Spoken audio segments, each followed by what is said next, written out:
My mother-in-law redecorated our penthouse while we were on vacation because our style was too nouveau riche. Want to know what her reaction was when she got the invoice?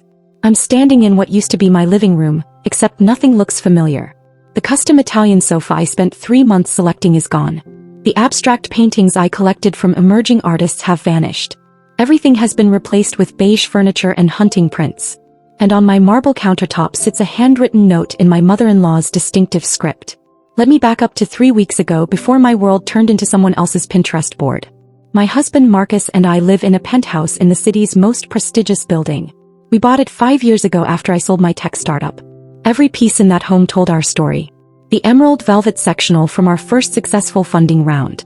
The contemporary art collection we'd built together, traveling to galleries across 3 continents. Our aesthetic was bold, modern, unapologetically us. Rich jewel tones, mixed metals, statement pieces that sparked conversation. Our interior designer had called it confident maximalism with investment-grade art. Marcus's mother Constance called it something else entirely. She'd made comments before during her monthly visits. Little passive-aggressive observations delivered with a tight smile. How vibrant. Or my personal favorite, well, I suppose new money has its own sort of charm. I'd ignored it because Marcus asked me to, because keeping the peace mattered to him, because I thought her opinions were just noise I could tune out. I should have paid attention. We'd planned this vacation for months. 2 weeks in the Maldives, completely off-grid. Marcus needed the break from his law firm and I wanted time away from my new venture capital portfolio. We'd left our penthouse in perfect condition, plants watered, everything secure. Constance had a key. For emergencies only. That detail is important. The flight home was smooth. We were tanned, relaxed, already planning our next trip. I unlocked our door around 9 in the evening, wheeling my suitcase across the threshold. And stopped dead. The entrance gallery was wrong. The bold geometric runner I'd commissioned was gone, replaced by a traditional Persian rug in muted tones. The modern console table had vanished. In its place sat some dark wood antique that looked like it belonged in a museum. Marcus came in behind me and dropped his bag. What the? We walked through the space in stunned silence. Every room had been stripped of our personality and rebuilt into something else entirely. The living room looked like a page from a 1950s country estate magazine. Stiff furniture in shades of cream and taupe. Paintings of horses and hunting dogs. Everything arranged with suffocating symmetry. Our bedroom made me want to cry. The custom platform bed with its jewel-toned linens was gone. A massive 4-poster bed dominated the space, dressed in white eyelet lace like something from a Victorian dollhouse. Even our modern lighting fixtures had been replaced with fussy crystal chandeliers. Then I found the note on the kitchen counter, written on Constance's monogrammed stationery. Darling children, I hope you don't mind, but I took the liberty of making some updates while you were away. I know you'll be grateful once you see how much more refined everything looks. Your previous decor was, well, a bit gauche for a family of our standing. This is proper. This is taste. Consider it my gift. Love, Mother. My hands started shaking. Not with sadness. With pure rage. Marcus read the note over my shoulder and went pale. She wouldn't. Mom wouldn't actually. But she had. She'd used her emergency key to enter our home and erase us from our own space. I walked through again, this time cataloging everything. My Takashi Murakami print, gone. The sculptural coffee table we'd found in Copenhagen vanished. The custom bookshelves filled with our collection, replaced with some generic built-ins holding leather-bound volumes I'd never seen before. Every single trace of our taste, our choices, our life together had been systematically removed and replaced with Constance's vision of what wealthy people should own. Marcus tried calling her. She answered on the 4th ring, her voice bright and chipper. Darling, you're back. What do you think? Isn't it so much better? I had Bernard's design firm handle everything. They're the ones who did the governor's mansion. Marcus's voice was strangled. Mom, you can't just redecorate someone's home without permission. Oh, don't be dramatic. I improved it. You should be thanking me.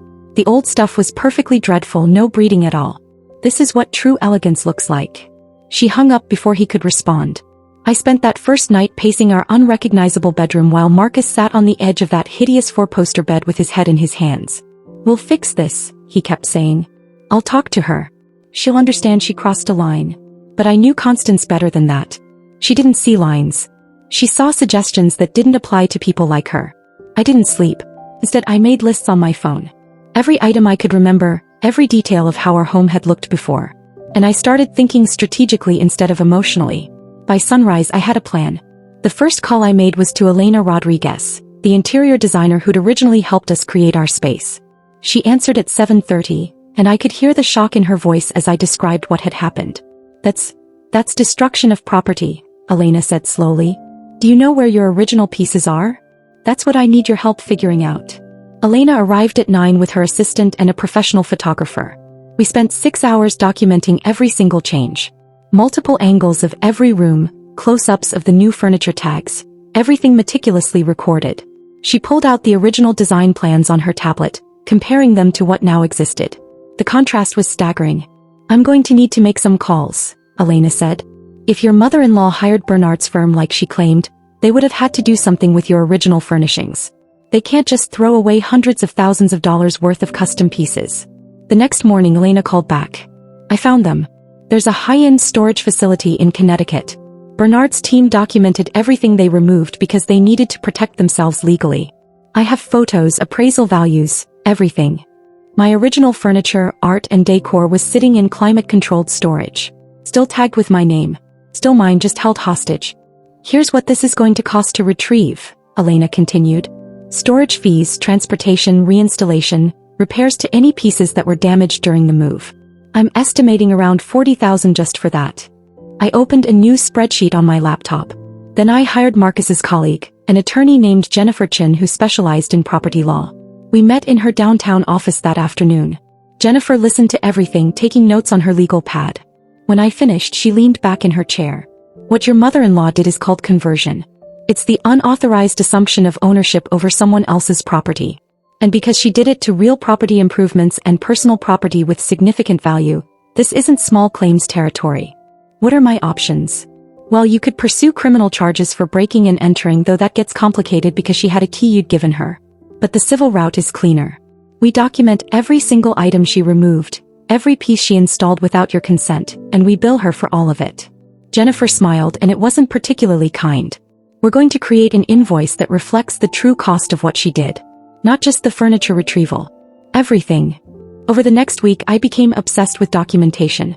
Jennifer hired a forensic appraiser who went through our penthouse room by room. Every new piece Constance had installed was photographed, measured, and valued. The dining table, $15,000. The living room furniture set, $38,000. The bedroom suite, $42,000. On and on through every room. Then we calculated the removal and installation costs. Professional movers, installation teams, the designer's fees. Constance hadn't done this herself. She'd hired an entire firm to execute her vision. Bernard's design company had invoiced her $165,000 for their services. Elena provided a counter-invoice for her time documenting everything and creating the restoration plan. Another $20,000. Jennifer's paralegal tracked down receipts and appraisals for everything that had been removed. The Murakami print alone was worth $85,000. My custom sofa, $32,000. The Copenhagen coffee table, $18,000. We created a master spreadsheet with tabs for every category. Original property removed. New property installed without consent. Labor costs for unauthorized work. Storage and retrieval fees. Legal fees for addressing the conversion. Future restoration costs. The total came to $647,000. Jennifer drafted it into the most beautiful legal document I'd ever seen. Professional letterhead. Every item listed with supporting documentation. Photographs attached as exhibits. Case law cited regarding conversion of property and unauthorized improvements to real estate. The letter opened with a simple paragraph. This invoice reflects services rendered and property converted without authorization or consent during the period of August 10th to 24th, during which time the residents were traveling and the property was accessed using an emergency key intended solely for genuine emergencies. Then it listed everything. Every single item removed and its value. Every piece installed and its cost. Every hour of labor. Every legal precedent that supported our claim. The final paragraph gave Constance 30 days to remit payment in full or face civil litigation for conversion of property, with the additional threat that we would pursue all available remedies including public disclosure. Jennifer hand-delivered it to Constance's address on a Tuesday morning. Constance called Marcus within 3 hours. I could hear her shrieking through the phone from across the room. This is absurd. I improved your home. You can't bill me for a gift. Marcus's voice was steady in a way I'd never heard before. You broke into our home, threw away our belongings, and replaced everything without permission. That's not a gift, Mom. That's property conversion. Property conversion? Don't be ridiculous. I'm your mother. Family doesn't sue family over interior design. Then you should have thought about that before you redesigned our home without asking. He tried a different approach. The invoice is inflated. Nobody spends that much on furniture. Actually, that's what you spent. We just documented it. Plus the value of everything you removed. 3 days of silence followed. Then Constance called Marcus again, her voice sugary sweet. Why don't we all sit down for dinner and discuss this like adults? I'm sure we can work something out. Saturday at the club, 7 o'clock. I wanted to refuse, but Jennifer advised going. Let her try to negotiate. It'll be good for documentation if this goes to trial. Saturday evening, Marcus and I arrived at Constance's country club dressed in our sharpest business attire. She was already seated at her usual table, flanked by Marcus's father Richard and his sister Caroline. This wasn't a family dinner. This was an ambush. Constance stood to greet us, arms outstretched like nothing was wrong. Darlings, I'm so glad we could all get together to sort out this silly misunderstanding. I didn't return her hug. Marcus and I sat across from them and I placed my tablet on the table. There's no misunderstanding, I said calmly. You entered our home without permission, removed our property and made unauthorized changes. We're simply billing you for the consequences of that choice. Constance laughed, that tinkling society laugh she'd perfected. Oh honey, you can't possibly be serious about that ridiculous invoice. It's clearly meant to be a negotiation starting point. It's not. Richard cleared his throat. Now, I'm sure Constance got a bit carried away, but family doesn't handle disagreements with lawsuits. We're prepared to offer $20,000 to cover any actual damages and we'll call it even. The actual damages are $647,000. That's not negotiable. Caroline jumped in, her voice dripping with concern. You're really going to destroy this family over furniture? Think about what you're doing. Think about future holidays, family gatherings. I turned on my tablet and connected it to my phone's hotspot. Then I pulled up the presentation I'd prepared and cast it to the club's private dining room television. Let me show you something. The first slide showed our living room as it was before. Rich, vibrant, unmistakably ours. The second slide showed what Constance had done to it. Act 1, before and after, I narrated calmly. Our home, which we purchased and decorated to our taste. And your mother's unauthorized renovation. I clicked through more slides. The documented value of every removed item. The invoices from Bernard's design firm that we'd obtained through legal discovery. The storage facility bills. Photographs of Marcus's face when he first saw what she'd done. Act 2, the documentation, I continued. Every single item accounted for. Every dollar tracked. Every legal precedent that supports our claim. Constance's face had gone from pink to red to pale. You can't show this here. People will see. That's the point. Act 3, the choice. The final slide was simple. 2 options in bold text. Option 1. Pay the invoice in full within 30 days. Option 2. We proceed to civil court where all of this becomes public record. The lawsuit, the evidence, the story of how you broke into our home because you thought our taste was beneath your standards. I let that sink in for a moment. And just so we're clear, we'll be discussing this case with friends. With colleagues. With anyone who asks why we're no longer attending family functions. The story about how my mother-in-law committed property conversion because she couldn't tolerate new money aesthetics. The table was silent. Richard found his voice first. You're bluffing. No judge would award that kind of money over interior design. Jennifer's research was in my head. Actually, property conversion cases regularly award full replacement value plus damages. And given that you used an emergency key to access the property, there's also an argument for criminal trespass. We're being generous by keeping this civil. Marcus spoke up and his voice was cold. You have until November 15th to pay. After that, we file suit. And Mom, you're never getting a key to our home again. We stood up together. I disconnected my presentation from the television. Constance finally found her voice and it was shaking. You ungrateful little. I was trying to help you.